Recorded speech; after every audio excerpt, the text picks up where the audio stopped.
Tres barbiponentes hubo que me siguieron por mi carrera de hombre sin miedo. Cuando los vicios invaden el pecho de los jóvenes en edad temprana, todo está perdido para un pueblo. Pero donde hay un muchacho que alza la cabeza y exclama: tirano, yo no soy de los tuyos, la esperanza palpita en el seno de ese pueblo.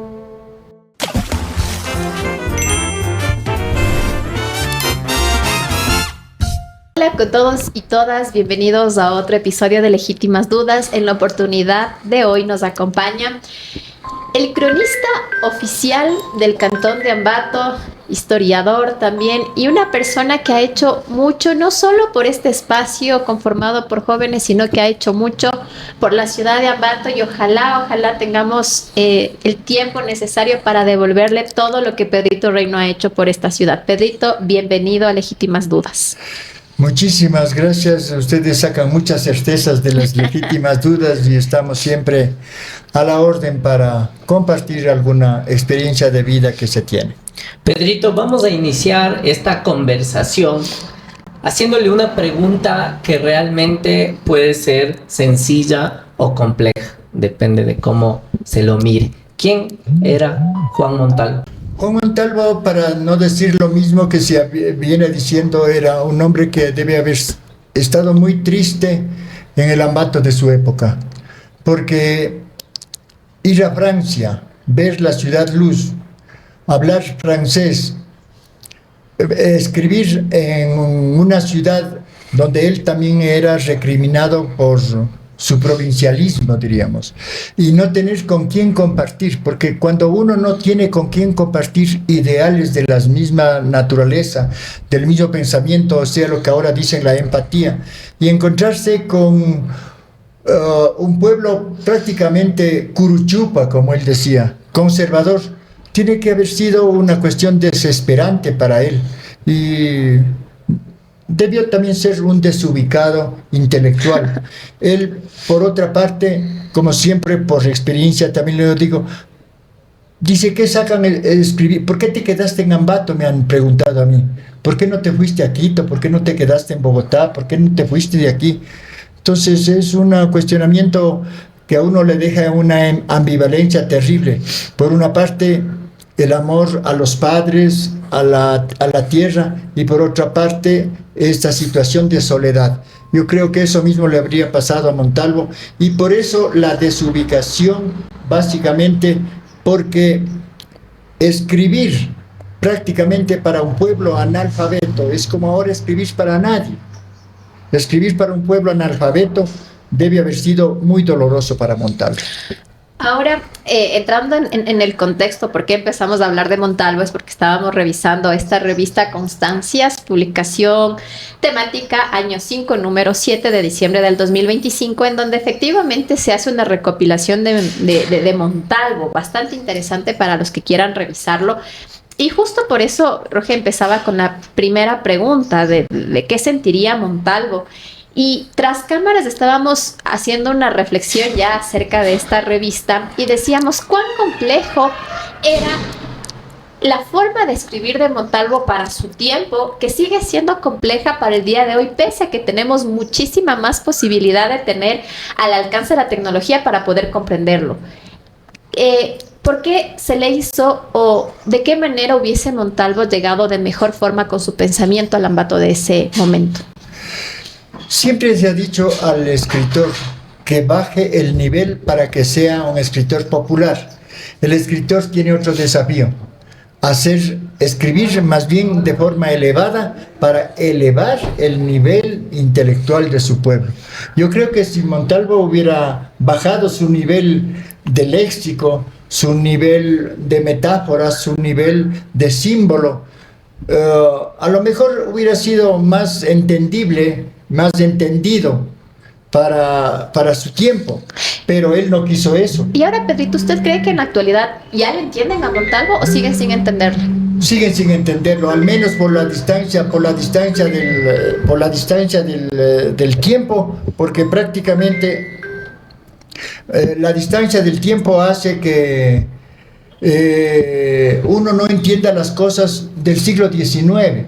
Montalvo básicamente tiene una erudición en lo que tiene que ver con con la cultura greco-romana, con los griegos, con los romanos, los símbolos, la mitología y la literatura, los autores clásicos, los filósofos, escritos sobre aquello que no era entendible por acá. Pero ahora, imagínense, estamos a mayor distancia, en realidad se tiene tecnología, pero igual, como son cosas ya bastante distantes, no estamos en ese ambiente del romanticismo del siglo XIX, prácticamente estamos a la par, otra vez, como se ha dicho con Humberto Eco, de nuevo regresando a la Edad Media. Un poco para irnos adentrando en esta cuestión de Juan Montalvo, quisiéramos hablar acerca de la pregunta específica. Juan Montalvo es una coincidencia en nuestra tierra ambateña, es un chispazo de luz, porque ¿de dónde nace esa intelectualidad? ¿Quién era Juan Montalvo? Sus familiares.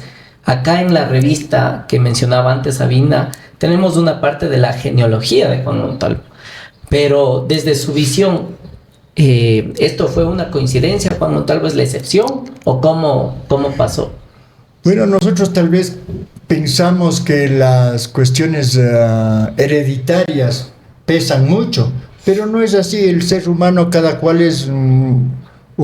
tiene una independencia intelectual, biológica.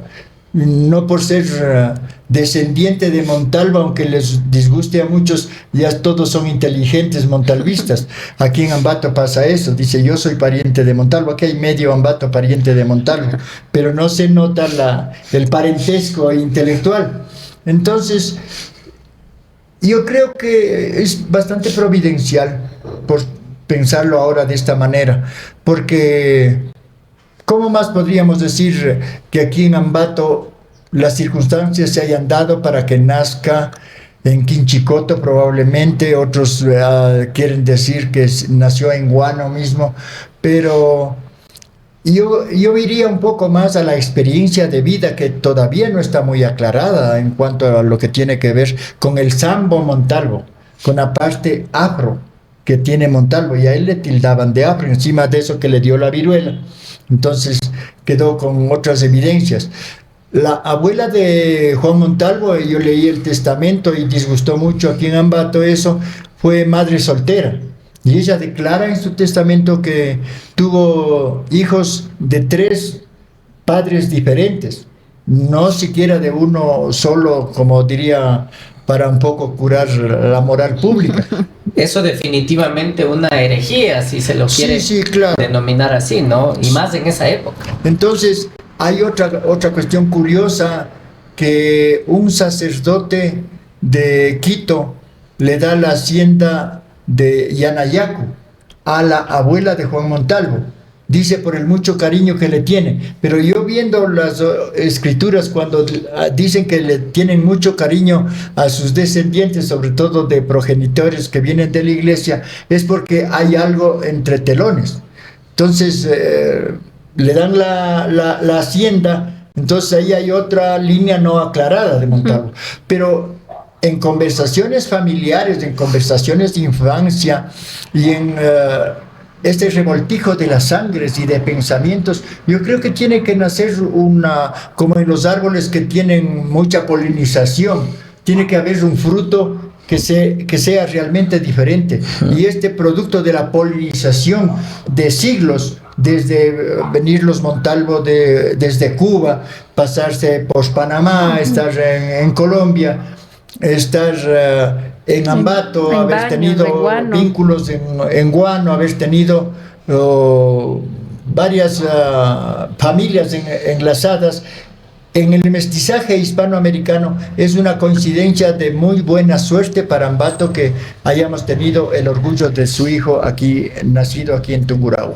Ahorita que nos habla acerca de la polinización, a veces también nosotros llegamos a endiosar a ciertas figuras, ¿no? En lo político, en lo social. Y sabemos que también, como el polen, Juan Montalvo también regó su semilla en otras partes de nuestra América e incluso del mundo. ¿Qué información tiene usted acerca de eso? Porque de pronto muchos ambateños le tienen a esa imagen de Juan Montalvo como esa deidad casi, ¿no? Pero nos olvidamos de la parte humana. Él también fue un hombre y con sus pecados. De eso conversábamos con el bisnieto, con Juan Coral, con la tranquilidad más grande, porque estamos frente a otro ser humano y decir que el bisnieto tiene una herencia medio borrascosa, diríamos así.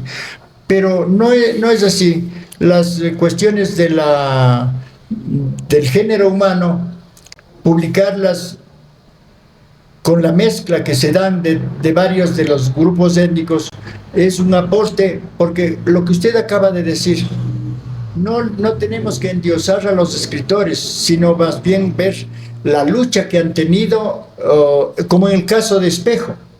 Estoy escribiendo un tratado sobre Espejo, quienes dieron a la luz de América a Quito. Espejo nace en cuna de oro, diríamos. Espejo nace y le bautizan en la iglesia catedral de Quito, como nacen como noble, pero muere como chusi, muere como indígena.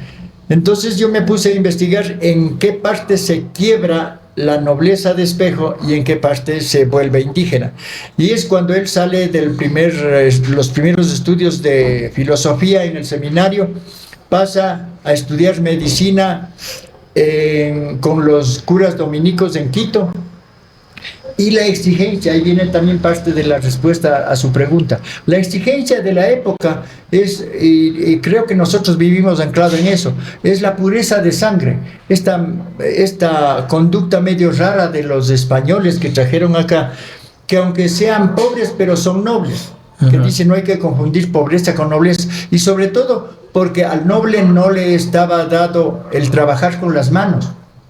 No claro. Querían, aquí en América había que demostrar que es noble mediante una cuestión legal, había que seguir un juicio, y Espejo siguió ese juicio, y por eso él en un escrito pone que se llama Francisco Javier Eugenio de Santa Cruz y Espejo de Apéstegui y Perochena. Eso de Apéstegui y Perochena es tomado de las... según se puede entender ahora, de los lengua de los vascos, del éuskaro. Y entonces, ¿qué significa Apéstegui? Es el seminario. Perochena, los jóvenes que huelen mal. Entonces él estaba burlándose de las ideas de nobleza, decir que los curas están haciendo de los seminarios, contaminando a los jóvenes que huelen mal.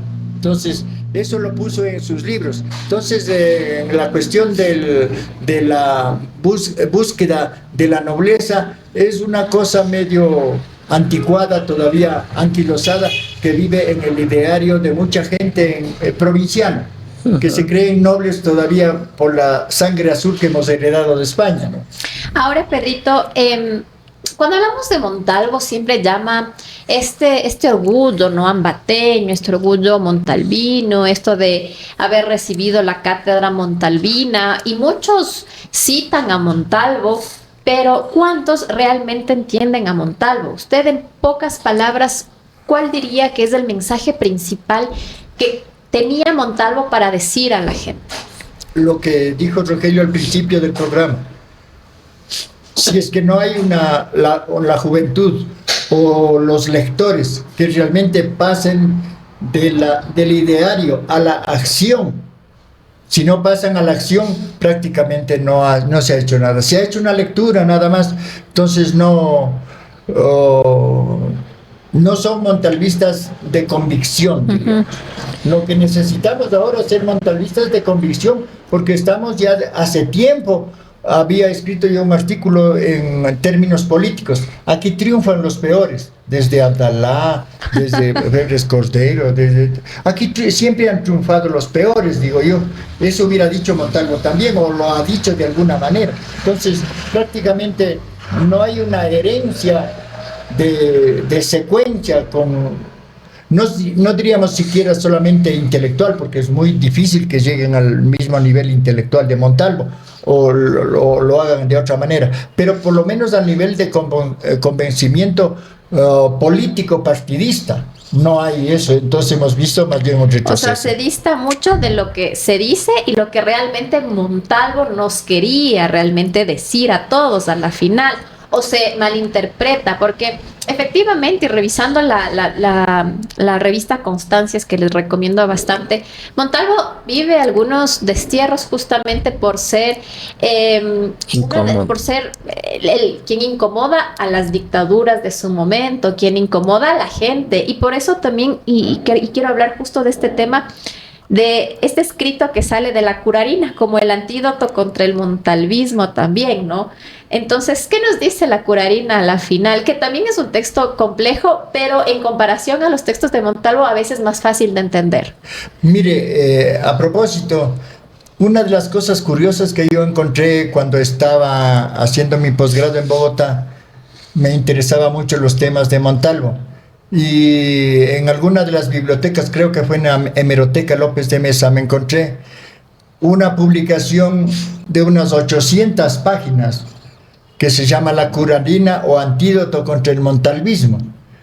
Era época de las fotocopias. Yo dije, esto me llevo. Y me sirvió para esta ponencia. La Curarina es un libro del señor Juan Pérez, que publican en asocio con varios sacerdotes de Colombia, de Bogotá, para contravenir todo el pensamiento liberal del montalvismo. Entonces, ellos se forman toda una agrupación de ultraderecha de la Iglesia y dicen que Montalvo le van desmenuzando párrafo por párrafo los 7 tratados, para justificar que esté entre los libros prohibidos por la Inquisición, entonces en el índice de la Inquisición. Entonces, este antídoto contra el montalvismo debe ser leído ahora como para decir, bueno, ¿cuál de los dos sigue teniendo razón? Yo hice ese análisis. Si la Iglesia, que ha debatido tanto, o el propio Montalvo, que ha escrito sus obras y los 7 tratados, básicamente, porque tratan de desacreditar a Montalvo diciendo que Cantú ni siquiera ha leído las obras de Montalvo, sin embargo le ha puesto elogios, como que Montalvo hubiera comprado los elogios.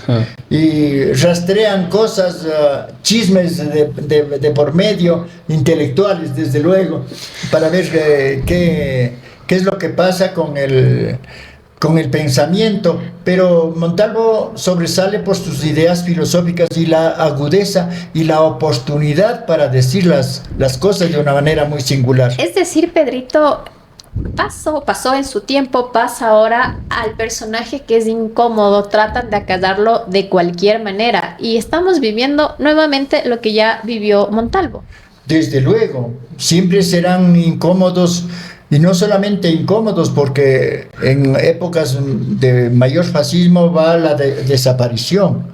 Ahora hay los influencers que dicen, y si los influencers no están con el gobierno, tienden a la desaparición. Entonces es un asunto... O a las denuncias.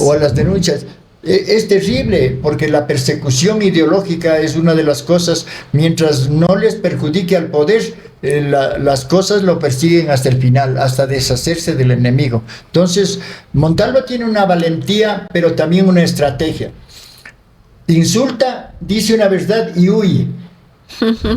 Yo creo que el caballo estaba listo en la quinta de Montalvo, ya vienen los persecutores, coge la maleta de libros, coge el caballo y a parar en Colombia. A parar en Ipiales y luego a parar en París. Y luego a parar en París, a parar en Panamá y a buscar la forma de no quedarse callado, porque otra vez a buscar financiamiento. Por ahí el escritor Manaba Loor habla de que Montalvo vivía endeudado hasta las orejas, dice, porque se comprometía para publicar los libros y no cumplía. Pero es que Claro. también, bueno, en Montalvo hay que ver dos cosas. Por una parte tenía un respaldo de familias acomodadas que hasta cierto punto le darían su respaldo, pero también en cuanto a situación personal, él se las financiaba como hombre solo. Entonces, él luchaba haciendo empréstitos para poder publicar sus periódicos, sus separatas y no quedarse callado, porque los enemigos estaban muy interesados en silenciarlo y él no se dejaba. Y aparte tenían los recursos también para hacerlo. Finalmente Desde estar luego. aliados de los poderes en ese momento más grandes ha de haber sido bastante complejo para él luchar contra esos poderes fácticos a la final. Pero también hay otra cuestión. Por ejemplo, en el caso de Eloy Alfaro, que le apoyó, y de algunos centroamericanos, no hay que satanizar totalmente a la derecha, diríamos, a la clase de poder económico, porque dentro de esa clase de poder económico también hay idealistas. Y estos idealistas, por ejemplo, han sido el mismo Miranda en la revolución de la independencia, el mismo Bolívar. Entonces han puesto todo su capital y Claro. han dicho, bueno, pues que sirva para la liberación de los pueblos. ¿Qué es lo que le hace falta en este punto, Pedrito, a las instituciones, especialmente de aquí, de Ambato, de Tungurahua, para poder difundir el verdadero mensaje montalvino?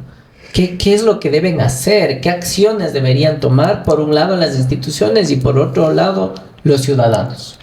Mire, esa era la pregunta cuando se creó la institución que se llama Casa de Montalvo.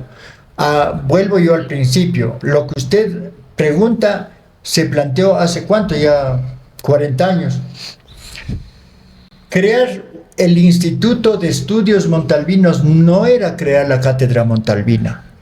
Ambato tenía una casa de Montalvo con biblioteca y con momia. Y cuando en el año 78-79 yo regresaba de Bogotá, dije, creemos la Casa de Montalvo como una institución de posgrado, que iba a ser la primera carrera de posgrado que iba a tener la Universidad Técnica de Ambato, a la manera del Instituto Caro y Cuervo, cuando no había las maestrías ni los posgrados de ninguna otra carrera de la universidad. Entonces trajo gente de Bogotá. ¿Y cuál era el objetivo? De generar toda una serie de estudios para dar títulos de tercero y cuarto nivel especialistas en Montalvo, para que unos analicen, qué sé yo, la vida familiar, otros analicen la vida política, otros la vida intelectual, otros vean el estilo, otros vean la relación con los hombres de su época. Es decir, cuánta cosa, tal como se hace con los estudios de Caro y Cuervo en Bogotá. Entonces, como quien dice, para expurgarle todo su pensamiento y toda su vida. Y entenderlo de mejor manera. Y dar a estudiosos un título de maestría en Montalvo. Ese es realmente, pienso yo, el camino para no quedar con una entrevista, con una insinuación, tal vez con una insinuación política de buena voluntad, y ahí se acabó. Tiene que volverse a retomar el objetivo con el que fue creada la institución Casa de Montalvo, de acuerdo a su nueva posición, que tiene presupuesto propio y tiene estructura organizativa propia y autonomía propia. Claro que ahí hicieron políticamente de mezclarlo entre el municipio, tiene 2 votos la universidad, 2 votos del municipio, tiene Más el consejo burocracia. provincial. Es una cuestión burocrática que dejó haciendo el diputado Ángel Polibio Chávez y desvirtuó la idea original. Todavía está vivo Galo Naranjo, el ex rector de la técnica de Ambato, porque fue uno de los propulsores desde cuando él estuvo en el decanato. Que lo diga y también que haga mea culpa. ¿Por qué abandonaron a su suerte a la Casa de Montalvo? Porque tiene una reglamentación para que se dé las orientaciones y los títulos de posgrado especialistas en todo lo que ustedes están preguntando aquí sobre Montalvo. Y ahí es cuando tiene más sentido en esta misma revista la crítica acerca de la momia. La momia entendiéndose a este cuerpo de Montalvo embalsamado que de alguna forma no lo dejan descansar, dicen por ahí. Otros dicen no, que quede nomás ahí porque las nuevas generaciones pueden observarle, pueden verlo.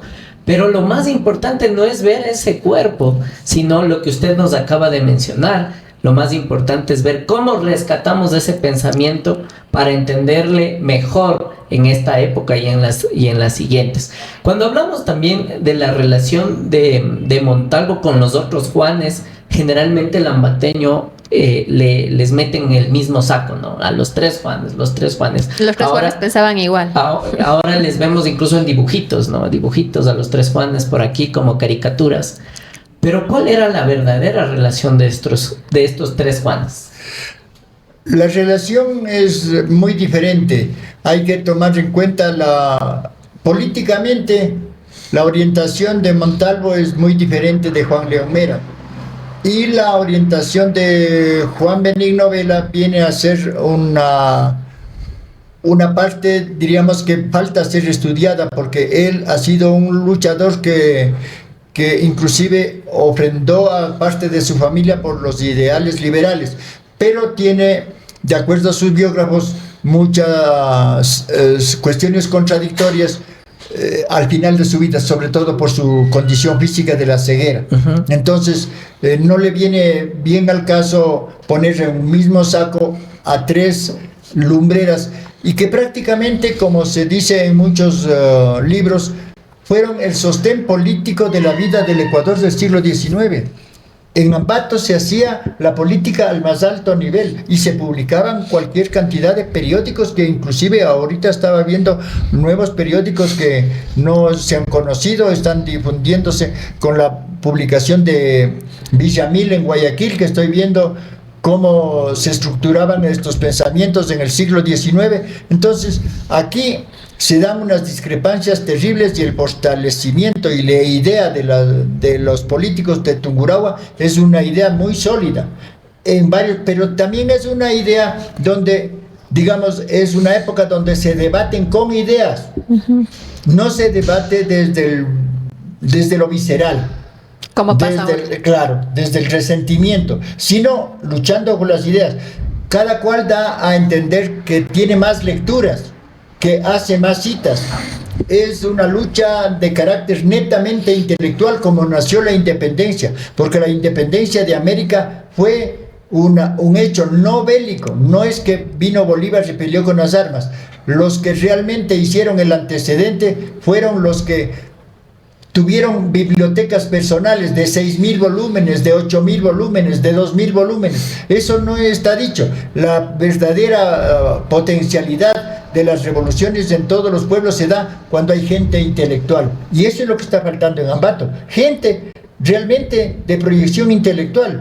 Que digan los políticos cuántos han leído, cuántas obras han leído, si tienen una biblioteca por lo menos de unos 3.000 ejemplares en su espacio. Yo quisiera ver a los últimos candidatos que muestren sus bibliotecas personales, o que para decir, bueno, yo soy un ser intelectual, un ser que pienso, o si tienen unas bibliotecas relacionadas con la vida de la ciudad y de la provincia, que muestren, no que muestren solamente la lista de las condecoraciones, de las placas y de las cosas superficiales que hacen enfatuar al ser humano. Ahora, Pedrito, usted en esta revista hace una cápita acerca de la anulación del montalvismo en Ambato del 2025, y yo me quedo con esta frase en la que usted resume básicamente a la ciudad de Ambato y dice que Ambato básicamente es un mercado. Quien más gana se cree más inteligente y arrogante. Prácticamente, teniendo en consideración esta parte de su libro, si Montalvo viviese en la actualidad, sería expulsado por la mayoría de ambateños. Ya hubiera estado otra vez en Francia. Ya se le hubiese... No hubiera aguantado, no hubiera soportado. Tuvieran que haberle perseguido de nuevo. Yo creo que la cuestión de haberle momificado prácticamente y hacerle celebraciones a una momia, eso lo escribí para la revista del CONESUB hace años. Entonces se publicó varias veces e incomodó a la gente. Siempre, también debo decir que estos artículos que ahora se reúnen han incomodado a su época a algunos intelectuales y supuestamente montalvistas de derecha que ha tenido el adoratorio garciano, como decía el doctor Reinaldo Miño, porque la casa de Montalvo actual para él era adoratorio garciano. No Parecería que sí, y para que nos entiendan las personas, de hecho, a quien más combatió Juan Montalvo era justamente a García Moreno. García Moreno. Y para lo que termina siendo la casa de Montalvo es para que entren un montón de personas a tomarse las fotos, a decir que escriben libros de Montalvo sin entender, y son personas que a la final terminan siendo no incómodos al poder, sino terminan siendo cómplices de la actual administración y que ahora se dicen montalvinos, ¿no? Es una falsificación al montalvismo. Ya vendrán, creo yo, y ustedes desde este medio de comunicación les felicito, para que hagan votos porque entre de nuevo el planteamiento universitario, de realmente estudiarle a Montalvo desde el objetivo que fue la creación de la nueva casa de Montalvo, que era sin momia, pero con presupuesto, pero que después se unificó, claro, y la ciudad no iba a tener dos casas de Montalvo, una municipal con momia y otra universitaria sin momia. Entonces se hizo una sola, se unificó a través de un director que equilibró, digamos, las dos cosas políticas, y se ha ido sucediendo la administración un poco y respetando el reglamento. Pero eso de sí. pronto, y no está mal, ¿no? En el sentido de que capaz y se hace falta una casa de Montalvo sin momia. O sea, abrirse de dejar lo que está y por otro lado empezar a formar ese pensamiento real, como usted lo estaba mencionando, más allá del mausoleo, más allá del de cuerpo ese espacio. insepulto de Montalvo. El centro de posgrados tiene que ser una cuestión diferente, e inclusive se pensaba en las ilusiones iniciales de que deberíamos tener, a la manera como es el Instituto Cabra y Cuervo en Bogotá, una casa de hacienda fuera de la ciudad. Nosotros podríamos haber pensado tranquilamente que en Baños se podría haber construido una gran edificación con internado para recibir estudiantes que vengan de otras latitudes, de otros países, a estudiar a Montalvo y puedan hospedarse ahí. No hacer solamente espectáculo, porque aquí lo que se hace es espectáculo. Se hace un congreso, se invita a los afines y las fotos, y de ahí no pasa nada, y ahora al menos sin presupuesto no tienen ni para publicar la memoria. Entonces el instituto debería tener un presupuesto aparte para publicar todo el análisis y dar a los estudiosos un título de maestría en Montalvo. Eso yo creo que aunque pasen 20, 30 años seguirá vigente, y si no será la deuda que tiene la municipalidad y la universidad, sobre todo, de renovar, de retomar este principio para actualizar la vigencia de la Casa de Montalvo sin momia. Ahora, Pedrito, me quedo también con esta frase y con esto también. ¿Qué mensaje se daría a los jóvenes? Usted escribe: la anulación del montalvismo que más preocupa es lo que se nota en la juventud que no ha defendido esa enseñanza lapidaria que dijo el maestro. Ay de los pueblos donde son humildes con el tirano y la juventud no haga temblar al mundo. ¿Qué mensaje entonces le deja usted a esta juventud que usted relata hoy se encuentra, parece enmudecida, parece contaminada con el adoctrinamiento? ¿Qué les dice a estos jóvenes que nos escuchan y qué enseñanza realmente nos quiso dejar Montalvo? Para hacer temblar al mundo, ¿qué necesitamos? No necesitamos solamente gritar en el vacío o gritar desde una cabeza vacía. Para hacer temblar al mundo, Montalvo, pienso yo, que debería decir: hagan gritar al mundo, pero pensando en lo que dicen y actuando con lo que piensan.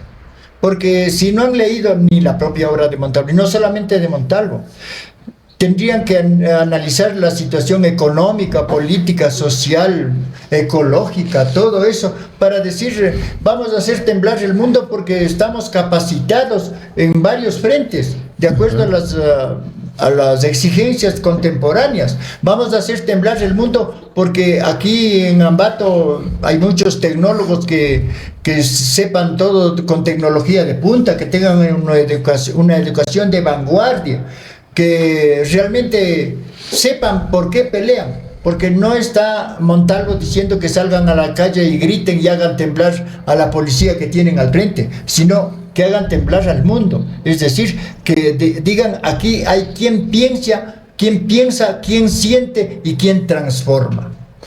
Amigos, esto ha sido todo por hoy en el programa de Legítimas Dudas. Estuvimos con nuestro querido cronista de aquí de la ciudad de Ambato, Pedrito Rey. Un abrazo a todos y no se olviden de dar like a este video. Adiós, no se olviden de seguirnos Muchas en todas gracias. nuestras redes. Nos vemos. Gracias. Muchas gracias.